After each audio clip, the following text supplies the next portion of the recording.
السلام علیکم ورحمۃ اللہ وبرکاتہ۔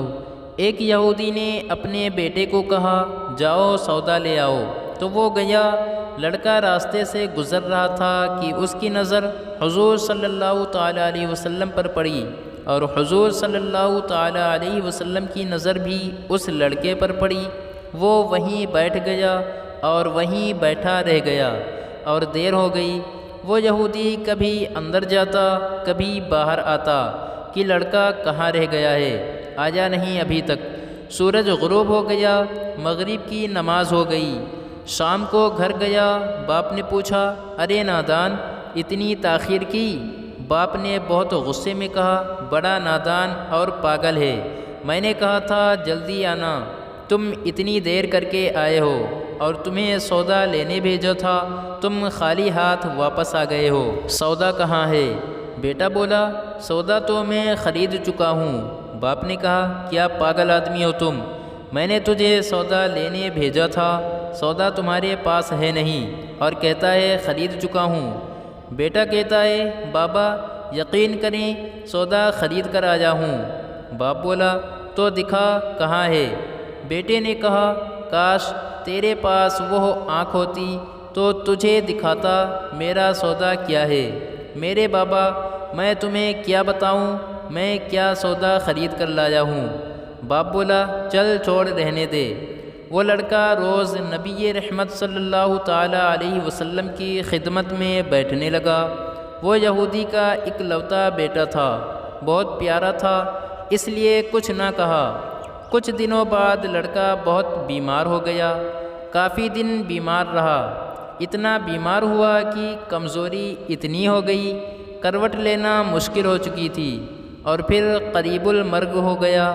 یہودی بہت پریشان تھا، پھر بھاگا بھاگا حضور صلی اللہ تعالیٰ علیہ وسلم کی بارگاہ میں آیا اور بولا میں آپ کے پاس آیا ہوں، آپ تو جانتے ہی ہیں میں یہودی ہوں، مجھے آپ سے کوئی اتفاق نہیں، مگر میرا لڑکا آپ کو دل دے گیا ہے اور قریب المرگ ہے، آپ کو رات دن یاد کر رہا ہے، کیا ممکن ہے آپ اپنے اس دشمن کے گھر آ کر اپنے معشوق عاشق کو ایک نظر دیکھنا پسند کرو گے؟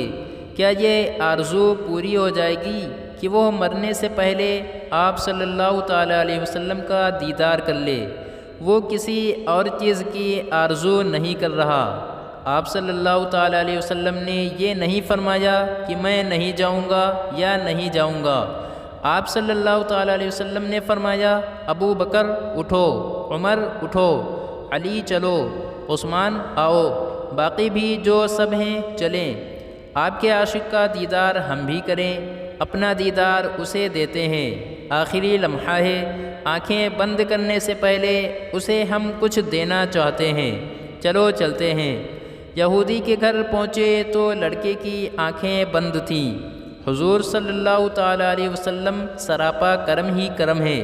لڑکے کی پیشانی پر آپ صلی اللہ تعالیٰ علیہ وسلم نے اپنا دست اقدس رکھا، لڑکے کی آنکھیں کھل گئی جیسے زندگی لوٹ آئی ہو، جسم میں طاقت آ گئی ہو، ناتوانی میں جوانی آئی ہو، آنکھیں کھولی، رخ مصطفیٰ صلی اللہ تعالیٰ علیہ وسلم پر نظر پڑی، ہلکی سی چہرے پر مسکراہٹ آئی، لب کھل گئے، مسکراہٹ پھیل گئی۔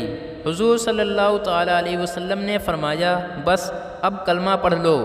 لڑکا اپنے باپ کا منہ تکنے لگا تو وہ یہودی بولا میرا منہ کیا تکتا ہے؟ ابو القاسم محمد ابن عبداللہ صلی اللہ علیہ وسلم جو کہتے ہیں کر لو۔ لڑکا بولا یا رسول اللہ صلی اللہ علیہ وسلم میرے پاس تو کچھ بھی نہیں۔ آپ صلی اللہ علیہ وسلم نے فرمایا بس تم کلمہ پڑھو، تم میرے ہو، جاؤ جنت بھی تو میری ہے، جنت میں لے جانا یہ میرا کام ہے۔ لڑکے نے کلمہ پڑھا، جب اس کے منہ سے نکلا محمد الرسول اللہ، روح باہر نکل گئی، کلمے کا نور اندر چلا گیا، آنکھیں بند ہوئیں، لب خاموش ہوئے۔ اس لڑکے کا باپ وہ یہودی بولا محمد صلی اللہ علیہ وسلم میں اور آپ دونوں مخالف ہیں، اس لیے یہ لڑکا اب میرا نہیں رہا، اب یہ اسلام کی مقدس امانت ہے، کاشانہ نبوت صلی اللہ علیہ وسلم سے اس کا جنازہ اٹھے، تب ہی اس کی عزت ہے، لے جاؤ اس کو۔ پھر آپ صلی اللہ علیہ وسلم نے فرمایا، صدیق اٹھاؤ، عمر اٹھاؤ، عثمان آگے بڑھو، بلال آؤ تو صحیح، علی چلو دو کندھا، سب اٹھاؤ اسے۔ آقا علیہ السلام جب یہودی کے گھر سے نکلے تو یہ فرماتے جا رہے تھے، اس اللہ کا شکر ہے جس نے میرے صدقے سے اس بندے کو بخش دیا، اس اللہ کا شکر ہے جس نے میرے صدقے سے اس بندے کو بخش دیا۔ اللہ اکبر! کیا مقام ہوگا اس عاشق کی میت کا جس کو علی، عثمان، ابو بکر صدیق، عمر بن خطاب، بلال حبشی رضی اللہ عنہما جیسی مشہور شخصیات کندھا دے کر لے جا رہے ہوں، اور آگے آگے محمد مصطفیٰ صلی اللہ علیہ وسلم ہوں۔ قبر تیار ہوئی، کفن پہنایا گیا، حضور صلی اللہ علیہ وسلم قبر کے اندر تشریف لے گئے، قبر میں کھڑے ہوئے اور کافی دیر تک کھڑے رہے، اور پھر اپنے ہاتھوں سے اس عاشق کی میت کو اندر اتارا۔ آپ صلی اللہ علیہ وسلم قبر کے اندر پنجوں کے بل چل رہے تھے، مکمل پاؤں مبارک نہیں رکھ رہے تھے۔ کافی دیر کے بعد آپ صلی اللہ تعالیٰ علیہ وسلم قبر سے باہر آئے تو چہرے پر تھوڑی زردی چھائی تھی، تھکن محسوس ہوئی۔ صحابہ پوچھتے ہیں، حضور صلی اللہ علیہ وسلم یہ کیا ماجرا ہے؟ پہلے تو یہ بتائیں آپ نے قبر میں پاؤں مبارک مکمل کیوں نہیں رکھا؟ آپ پنجوں کے بل کیوں چلتے رہے؟ تو کریم آقا صلی اللہ تعالیٰ علیہ وسلم نے فرمایا، قبر کے اندر بے پناہ فرشتے آئے ہوئے تھے، اس لیے مجھے جہاں جگہ ملتی تھی میں پنجہ ہی رکھتا تھا، پاؤں رکھنے کی جگہ نہیں تھی۔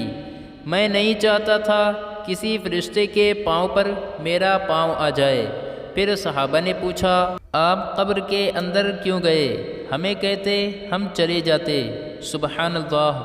کیا خوبصورت جواب دیا کہ میں نے اس لڑکے کو بولا تھا نا تیری قبر کو جنت بناؤں گا، تو اب اسی قبر کو جنت بنانے قبر کے اندر چلا گیا تھا۔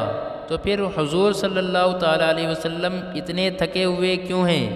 تھکا اس لیے ہوں کہ فرشتے اور حوریں اس عاشق کے دیدار کے لیے آ رہے تھے اور میرے وجود سے لگ لگ کر گزر رہے تھے، ان کی وجہ سے تھک گیا ہوں۔